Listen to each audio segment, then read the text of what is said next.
Salam, selamat ketemu kembali dalam acara pendalaman firman Tuhan dan siraman rohani kita. Kita perlu sama-sama bersatu, sehati, sepikir, dan satu tim. Sebab Bapak Ibu sekalian, di saat-saat seperti ini kita perlu kerjasama. Karena apa? Yang kita hadapi adalah hal yang besar. Jangankan pandemik, saudara, dalam kehidupan kita, dalam bersama, untuk membuat tujuan tercapai, kita perlu kerjasama. Karena ada patah Cina berkata begini, kalau mau jalan cepat, jalanlah sendiri. Tapi kalau mau jalan jauh, berjalanlah sama-sama. Oleh karena itu kita perlu bangun tim. Ya. Kalau ketika susah, orang gampang gabung-gabung ya, sama-sama. Tapi ketika sulit, ketika senang, bisa pisah. Bahkan terjadi perpecahan. Kita belajar dari ceritanya Abraham ketika Tuhan bicara kepada dia, pergilah ke tanah perjanjian, maka mereka di perjalanan baik-baik, termasuk Lot ikut di dalamnya. Tapi ketika mulai makmur, timbul permasalahan. Karena apa? Tidak punya tujuan dan nilai yang sama. Oleh karena itu kita akan belajar hari ini bagaimana menjadi tim yang solid dan bersama-sama. Yaitu harus jadi murid Kristus. Kita belajar dari murid Kristus saja, dari 12 kurang jadi 1, jadi 11. Karena tidak punya nilai-nilai dan tujuan yang sama. Oleh karena itu mari kita berdoa lebih dulu, kita belajar. Bapa yang kami sembah dalam nama Tuhan Yesus, Bapa Sorgawi, datanglah kerajaan-Mu, jadilah kehendak-Mu. Kami akan belajar firman-Mu, ajari kami, tuntun kami.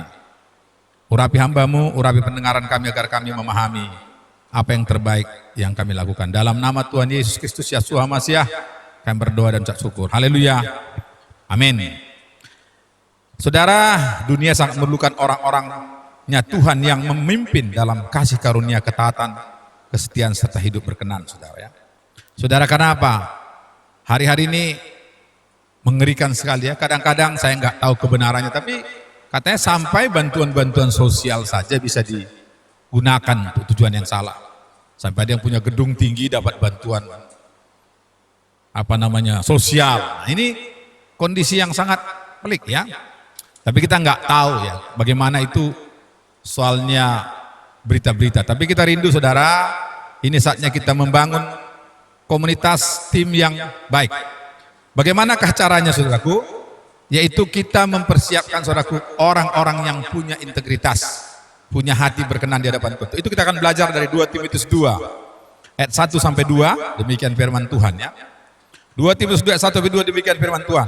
Sebab itu, hai anakku, jadilah kuat oleh kasih karunia dalam Kristus Yesus.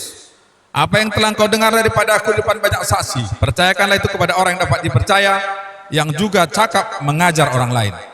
Diperlukan membangkitkan orang yang dipercaya, dan saudaraku cakap mengajar orang lain karena hidupnya menjadi teladan dan contoh ya. Ini yang dikatakan Paulus kepada Timotius. Saudara, dia percaya, itulah yang membuat Timotius nanti yang muda itu bisa menjawab kebutuhan dan persoalan dihadapi oleh umat waktu itu yang banyaknya pengajaran sesat dan nabi palsu. Apa yang pertama dikatakan oleh Paulus? Pertama, untuk menjadi orang yang dipercaya Tuhan, jadilah pribadi yang mengandalkan kasih karunia Tuhan Yesus Kristus. Mengandalkan kasih karunia Tuhan Yesus, bukan kekuatan dan kemampuannya. Saudara, yang kita andalkan itulah kasih karunia. Di mana Paulus minta supaya Timotius betul-betul, saudaraku, selalu bergantung kepada Tuhan, mempunyai hubungan yang baik dengan Tuhan, belajar firman Tuhan, mendalami kehendak Tuhan dalam hidupnya. Itu yang pertama penting, saudaraku. Hari-hari ini diperlukan orang seperti itu, yang bukan hanya melihat situasi dan kemudian ikut situasi. Kita perlu mengerti situasi, tapi bukan berarti kita larut oleh situasi.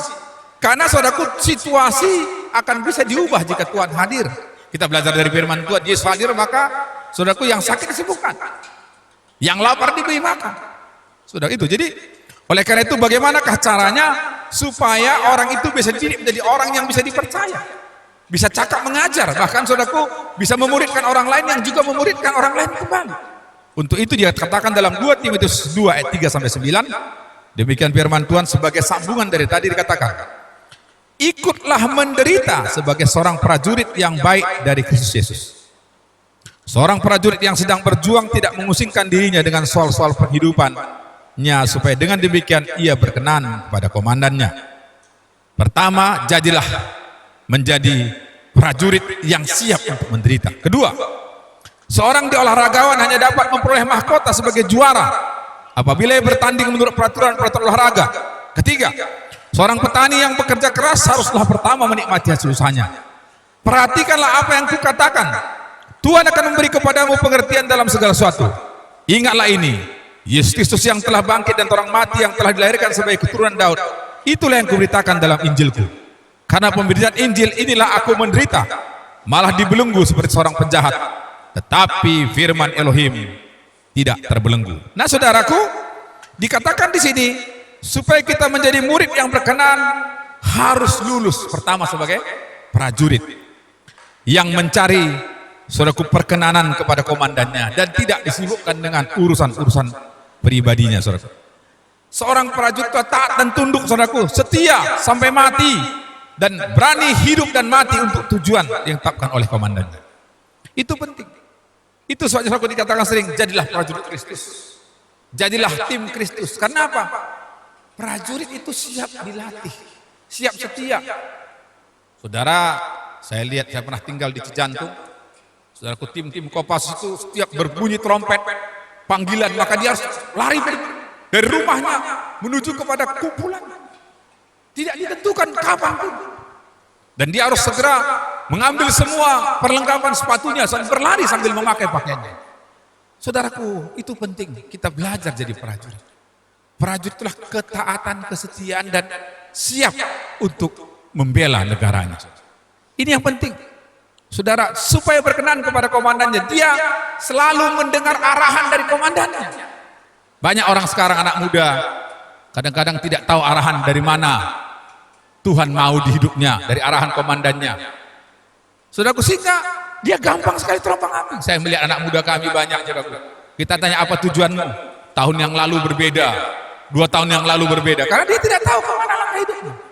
Rick Warren berkata, orang yang paling malang bukan orang tidak punya uang, tapi tidak punya tujuan hidup, saudara. Kedua, saudaraku, adalah olahragawan. Olahragawan, katanya, saudaraku, tidak akan dapat piala dan mahkota kalau dia tidak bertanding sedemikian rupa. Dia harus menjadi profesional, tahu aturannya. Dia pertama sebagai olahragawan, dia harus mulai ikut dilatih dalam kelompok-kelompok kecil. Kalau dia berenang, dia jadi belajar berenang kepada pelatihnya. Lama kelamaan, saudaraku, dia akan belajar apa? Bertanding di kelurahan, kemudian kecamatan, bahkan sampai kabupaten. Ini ya, saudaraku, dan kemudian dia masuk ke dalam klub. Saudara, kalau seorang olahragawan itu, kalau dia hanya tahu saja olahraga, itu bukan olahragawan. Seorang olahragawan itu akan dipanggil dan dicari, ya, oleh, saudaraku, orang-orang yang memerlukan kalau dia profesional, ya. Saudaraku, jadi seorang olahraga harus tahu aturan dan bagaimana dia melangkah. Ketiga, saudaraku, petani yang siap memahami musim, kondisi tanah, menyangkul, menyemai, bibit, menanam, memelihara, memanen, menyimpan dalam lumbung, memisahkan antara dimakan, dijual, dan benih yang baru. Petani itu mulai tahu tentang musim, kapan dia menyangkul, kapan dia menyemaikan benih, kapan dia, saudaraku, akhirnya ketika dia memeliharanya, kapan dia, saudaraku, memupuk, kapan dia, saudaraku, membersihkan kembali. Itu penting. Makanya, saudaraku, petani itu kelihatan sederhana, nggak dapat mahkota, tapi dia memerlukan semua, orang memerlukan sesuatu apa yang dibuatnya. Dia melihara ikan, dia melihara ternak, ternaknya, saudaraku, nanti kotorannya bisa jadi pupuk. Sekarang namanya integrated farming, ya, di mana, saudaraku, mulai dari peternakan, pohon-pohon itu digunakan, kemudian, saudaraku, mereka olah semua dengan, saudaraku, tumbuhan yang ada, mereka bisa buat, saudaraku, cairan untuk menginsentifkan semua supaya baik. Saudaraku, tanaman dan kotoran sapi itu menjadi pupuk organik bagi tanamannya. Kemudian, saudaraku, ikan-ikannya bisa hidup di sana. Saudara, itu petani itu luar biasa. Sehingga dikatakan dia yang berhak menerima awalnya dulu hasil dari panennya. Saudaraku, petani itu, saudaraku, bisa menggunakan tanah dan musim itu dengan tepat sesuai dengan kebutuhannya. Ini hal yang penting bagi kita. Jadi, saudara, Tuhan Yesus menuliskan, saudaraku, dalam firman Tuhan ini, saudaraku, ada 4 hal ini dikatakan, demikianlah pemberitaan Injil digabungkan dari 3 profesi yang ujung-ujungnya adalah menabur dan menuai, saudara. Nah, saudara, kalau kita ingin rindu menuai di akhir zaman, maka, saudaraku, kita perlu sama-sama, saudaraku, membangun tim yang memang dibangun orang-orang yang memang siap dan dipercaya. Karena apa? Mengandalkan kasih karunia Kristus. Kemudian saudaraku bisa bersikap sebagai prajurit yang taat dan tahu otoritas. Menjadi seorang olahragawan yang bertanding sampai dia mendapatkan mahkota. Saudaraku, bukan diam-diam begitu saja ya.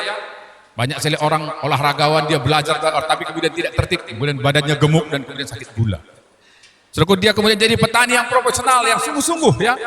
Sehingga saudaraku dia bisa menyiapkan lumbung, dan lumbung itu tempat yang dijual, tempat yang dimakan, dan kemudian disemaikan kembali. Sehingga saudaraku menjadi tumbuhan yang begitu besar, begitu luas dan memenuhi kebutuhan banyak orang. Saudaraku, itulah. Dan saudaraku, kalau orang-orang demikian dibentuk, maka mereka akan jadi tim yang luar biasa. Karena apa? Mereka akan sangat menghargai setiap apa yang dilakukan oleh teman-teman yang lain. Bayangkan seorang olahragawan bisa membangun tim yang luar biasa dan solid. Kenapa? Karena mereka sudah ngerti aturannya. Mereka sudah ngerti bagaimana bertindak. Saudaraku, itulah yang hari ini saya sampaikan kepada kita. Paulus menyampaikan ini supaya memang saudaraku kita membangun tim. Seandainya dilakukan dua tim itu saudaraku, maka terjadi hal yang luar biasa. Di mana dikatakan apa? Apa yang telah engkau dengar daripadaku di depan banyak saksi, percayakanlah ini kepada orang yang dapat dipercaya, yang juga cakap mengajar orang lain. Maka akan banyak orang akan menjadi saksi, menjadi pengajar firman, menjadi pelatih. Saudaraku, ini hal yang penting bagi kita. Jadi hari ini itu yang perlu kita lakukan. Saudaraku, orang yang dilatih demikian akan menjadi seorang apa? Seorang yang murid yang dipercaya. Karena apa? Dia sabar, menguasai diri, dan kemudian terlatih. Manusia pembelajar dan komitmen pada tujuan. Maka orang-orang demikian akan menjadi orang yang dikatakan dalam Amsal 16 ayat 32. Orang yang sabar melebihi seorang pahlawan. Orang yang menguasai dirinya melebihi orang yang berebut kota. Saudara, ini hal yang penting bagi kita. Maka saudara, ini hal yang perlu. Kita perlukan orang-orang yang menjadi pahlawan dan berebut kota, tapi juga bisa menjadi teamwork yang luar biasa. Saya percaya waktu ini saudaraku diperlukan orang demikian. Ketika menantikan masa pandemi ini, mari kita latih murid-murid Kristus yang mengandalkan kasih karunia. Mari Bapak Ibu melatih dirimu sehingga kita menjadi tim yang solid untuk membangun kerajaannya. Kalau kita bisa bangun ekonomi bersama, mari kita bangun persekutuan bersama, penjangkauan jiwa bersama. Saya yakin saudaraku, selesai pandemi ini yang diperhitungkan mungkin Juni, Juli, kita akan menuai banyak jiwa. Membangkitkan orang yang siap untuk menjangkau jiwa. Itulah saudaraku yang saya sampaikan hari ini kepada Bapak Ibu sekalian, orang tua PPA, jemaat, dan orang kami kasih. Mari bangkitlah, jadilah prajurit Tuhan, jadilah saudaraku petarung-petarung olahragawan yang menerima amah kota, dan jadilah petani yang terus menabur. Sebagai Mazmur 26 mengatakan, orang yang menabur dengan tetesan air mata akan menuai dengan sorak-sorai. Terpujilah nama Tuhan kita. Haleluya, amin. Mari kita berdoa. Bapak, kami berdoa dalam nama Tuhan Yesus, jadilah kehendak-Mu. Biarlah setiap pribadi kami menjadi orang yang kuat, orang yang Tuhan mampu untuk menjadi orang yang menuai, orang yang Tuhan dipercaya, orang yang melahirkan orang-orang dapat dipercaya. Terpujilah Engkau selama-lamanya. Dalam nama Tuhan Yesus kami berdoa. Haleluya, amin.